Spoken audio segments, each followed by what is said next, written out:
Hello, this is Dr. Pike for LDR330 Personal Leadership. We're going to be covering Chapter 10 of the Effective Leadership textbook by Ronald Humphrey, and this chapter is entitled Authentic Leadership Theory, Positive Organizational Scholarship, and Servant Leadership. We're going to talk about authentic leaders first. They achieve high levels of authenticity. They enlist their beliefs and values and are transparent when dealing with others.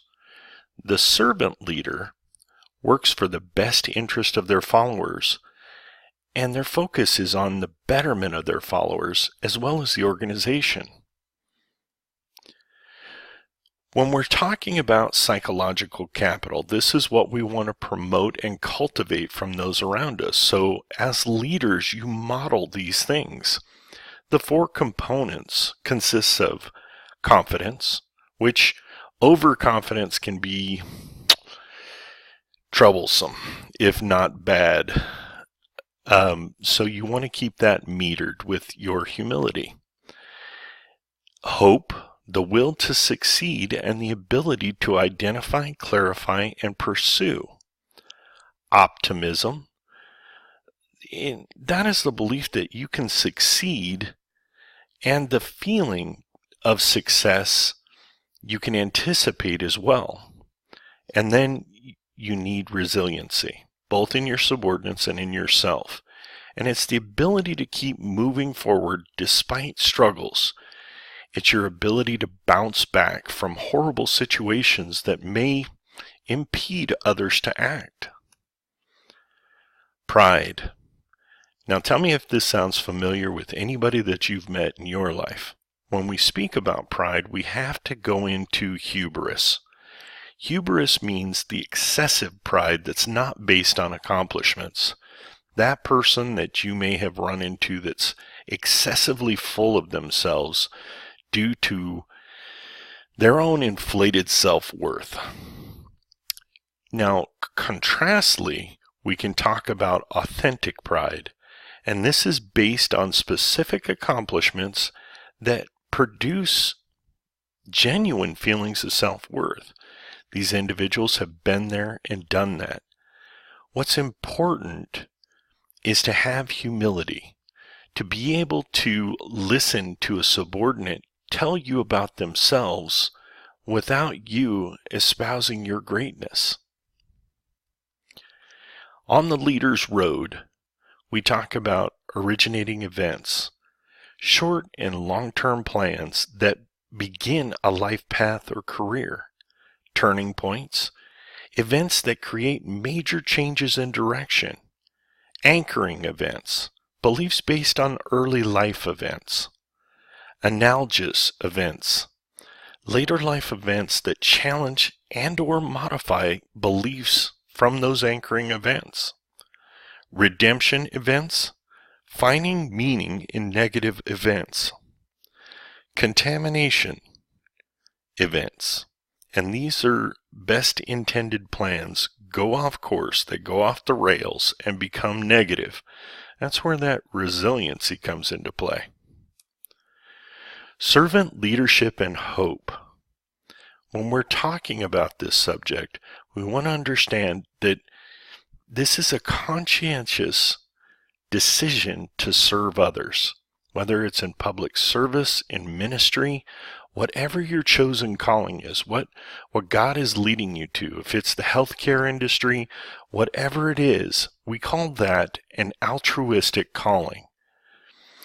Emotional healing, helping others to heal from traumatic events. Wisdom. Now I've heard it said that wisdom is admitting that you don't know everything, but it is based on understanding the causes and consequences of various behaviors. Persuasive mapping is the ability to use sound reasoning to develop mental models, albeit not absolute, in an inspiring way. Organizational stewardship. The servant leaders desire to serve an organization for the betterment of all. Servant leadership and performance. Establishment of trusting relationships enable great performance. Servant leaders are related to high performance characteristics because they behave ethically.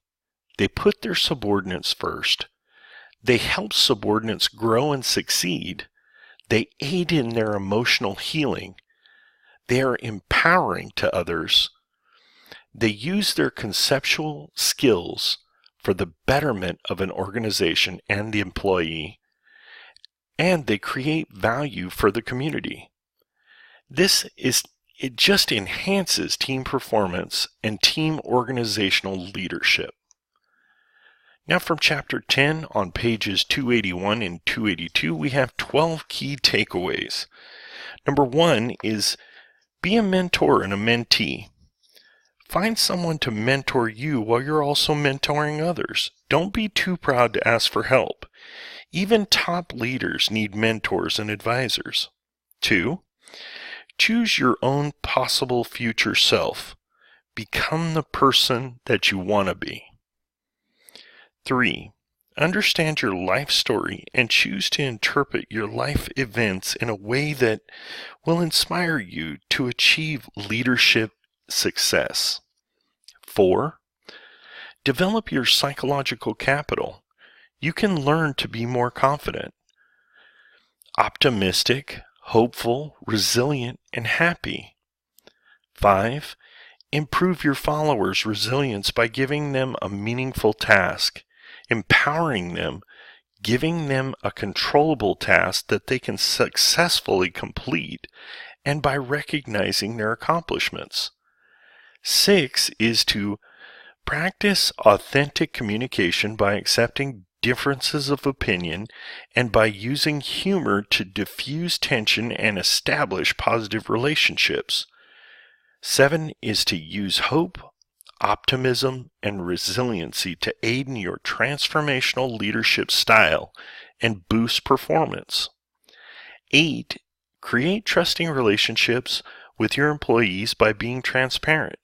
Share information with others. Be honest and open in your feedback, and accept feedback from others, and be forthright about your motives. 9, don't be a Greek tragedy. Avoid hubris. Develop your authentic pride based on your actual accomplishments and positive contributions to others' welfare. 10, understand how developmental events they influence your life and leadership approach. Charismatic, ideological, and pragmatic elements all come into play. You can choose to be a socialized leader concerned with the welfare of others instead of a personalized leader. 11, be a servant leader. You can boost employee commitment and job performance by serving those that you lead. 12, you don't have to give up your ethical values to be successful. Being an ethical, transparent leader may actually help you achieve great success. Be realistic, but not cynical. Most people are basically good, and I've found that to be true as well. That is the end of our Chapter 10 lecture. I want to say to those of you, to all of you, but mostly to those of you that stuck around until the end of the lecture, I've been very proud of your work. Your work has been exceptional to this point, and it by and large looks to me like it would be graduate level work. And so I want to commend you. Being more than halfway done with this course, you've really done well. So God bless you. We'll see you next week. Thank you for staying.